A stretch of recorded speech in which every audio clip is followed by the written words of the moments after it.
తెలుగు రాష్ట్రాల్లోని ప్రజలను bird flu virus భయాందోళనకు గురిచేస్తుంది. ఏపీలోని తూర్పు పశ్చిమ గోదావరి జిల్లాల్లో బర్డ్ ఫ్లూ సోకి లక్షలాది కోళ్లు మరణించినట్లు అధికారులు గుర్తించారు.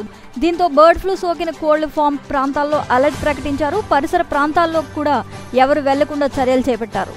ఏపీలో ఓ వ్యక్తికి కూడా బర్డ్ ఫ్లూ సోకినట్లు తెలుస్తోంది. ఏలూరు జిల్లా ఉంగుటూరు మండలంలో ఓ వ్యక్తికి బర్డ్ ఫ్లూ సోకినట్లు నిర్ధారణ కావడంతో జిల్లా వైద్య ఆరోగ్య శాఖ అధికారులు అప్రమత్తమయ్యారు.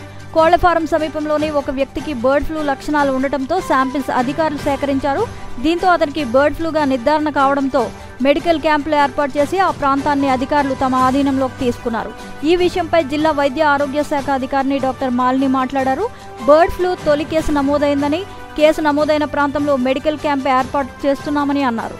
బర్డ్ ఫ్లూ సోకిన వారికి చికిత్స అందించేందుకు అన్ని చర్యలు తీసుకున్నామని, బర్డ్ ఫ్లూ పట్ల ప్రజలు ఆందోళన చెందాల్సిన అవసరం లేదని ఆమె తెలిపారు. ఏపీలో బర్డ్ ఫ్లూ వ్యాప్తి పెరుగుతున్న నేపథ్యంలో తెలంగాణ ప్రభుత్వం కూడా అప్రమత్తమైంది.